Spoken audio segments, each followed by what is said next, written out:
say a quick good morning to everyone. Welcome to our second day of our virtual symposium. We're absolutely thrilled to be able to start our day two with a very special part of our program, which is the presentation of the Damon Runyon Jake Wetchler Award for Pediatric Innovation. It's been absolutely a pleasure for us to have the opportunity to work with Jean Singer, John Wechsler, and Beth Dominguez as part of the Jake Wechsler Foundation. And we are so grateful for the wonderful partnership that we have had with you over the past 11 years to continue to fund pediatric cancer research in Jake's memory. I want to now take the opportunity to introduce and welcome John Wechsler, who will present this year's Damon Runyon Jake Wechsler Award for Pediatric Innovation. John? Okay. Thanks very much, Young. Good morning, everybody. I'm speaking to you today on behalf of my son, Jake Wechsler. Jake died at the age of 20 from acute myeloid leukemia after beating stage 4 Hodgkin's lymphoma in the spring of his senior year in high school.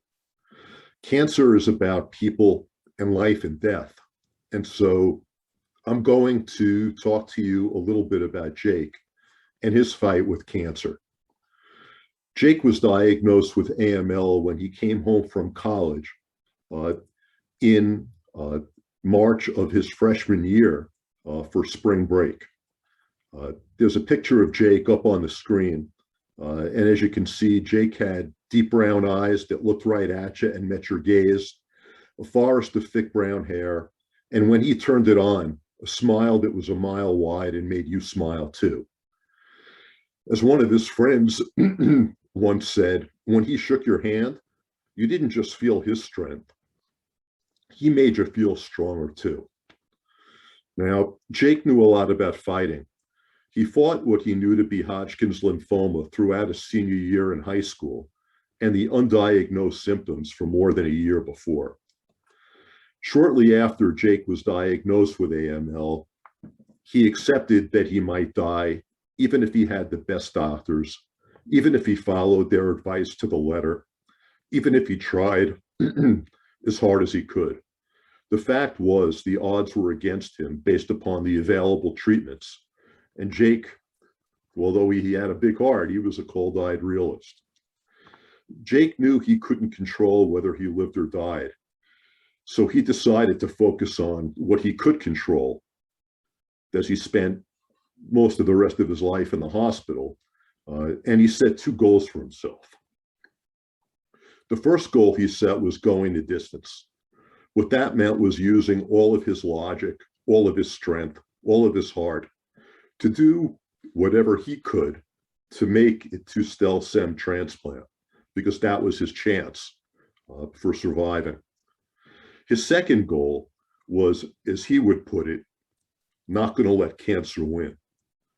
He knew that he couldn't control if he lived or died, but he made up his mind that he would not let cancer steal his soul, to take away who he was and control what he felt and what he did.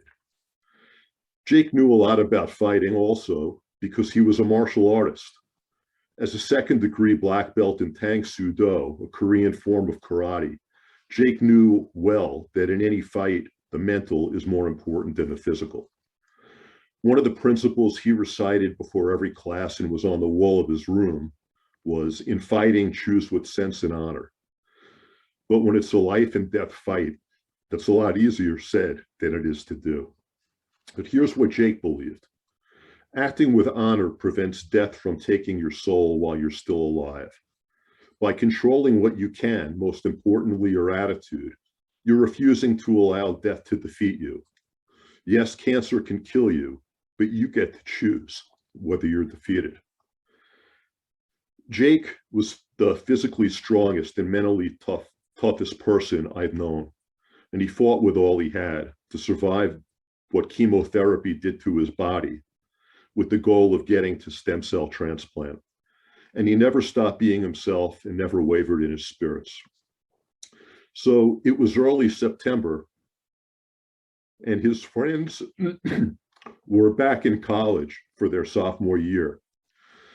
After surviving an aggressive regimen of chemo since April, the doctors told us the AML cells were coming back. We knew what that meant. Remission was what we had been living for since Jake was first diagnosed in March. Jake's fine doctors at Memorial Sloan Kettering were his friends, and they gave him the news and his options. He had an uphill battle before. Now it was much steeper, but they knew there still was a chance. They knew Jake, and they, I think, thought that he would take it. They told him there were cases where patients not in complete remission had recovered.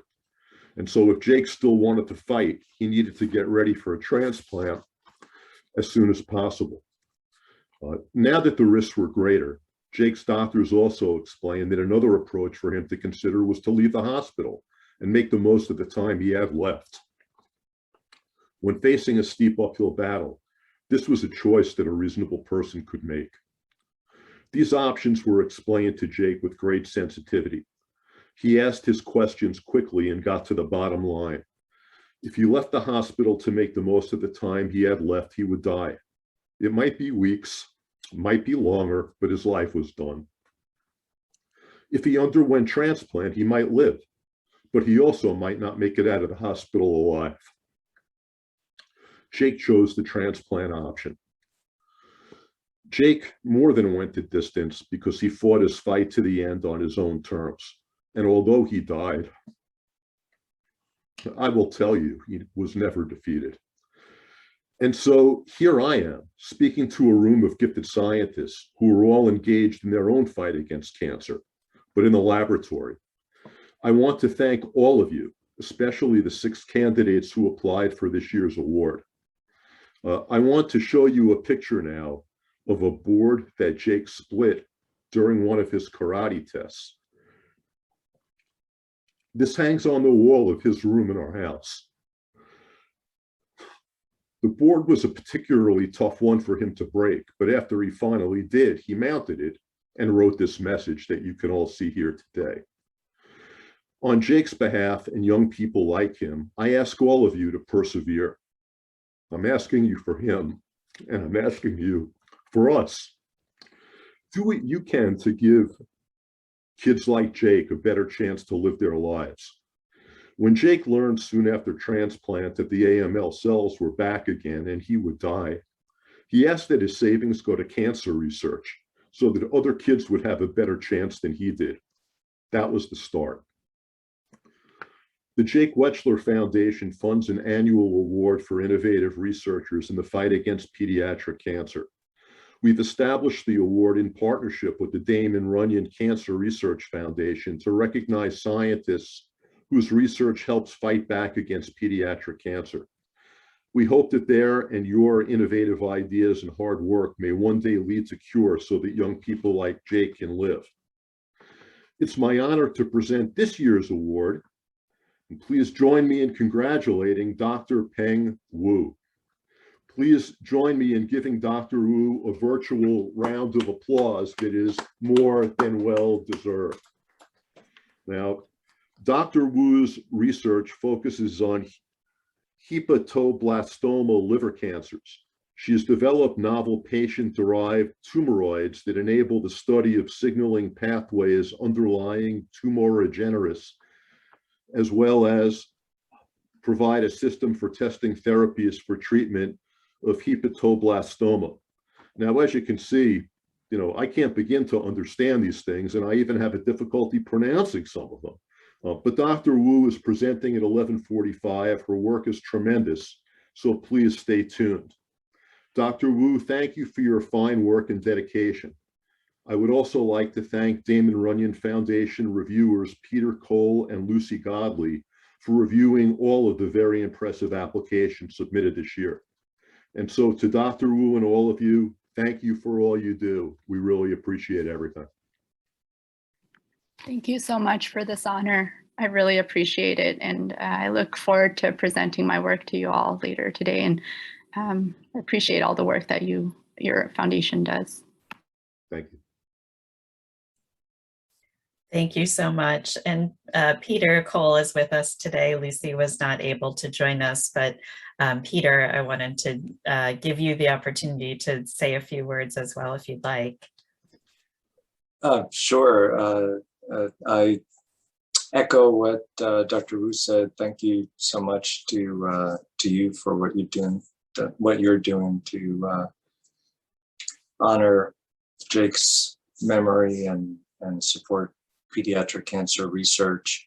It's always an honor to review the applications every year and see the exciting work that you're all doing and the commitment to advancing pediatric cancer research.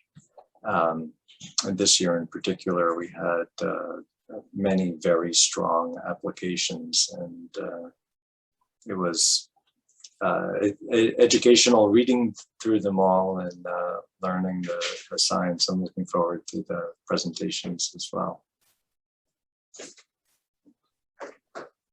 Thank you so much. Thank you again, John, Jean, Beth, for your partnership, and we're so pleased to be able to have this award take place each and every year. It's been such an honor, and again, such a wonderful tribute to Jake's memory. So thank you for sharing his story with us, as always. Thank you for the opportunity. We appreciate it. Thank you. And thank you again to all of our applicants this year. We appreciate you joining us for this session. And we look forward to hearing all of your presentations over the course of, I think, this morning's session and later today. So thanks so much.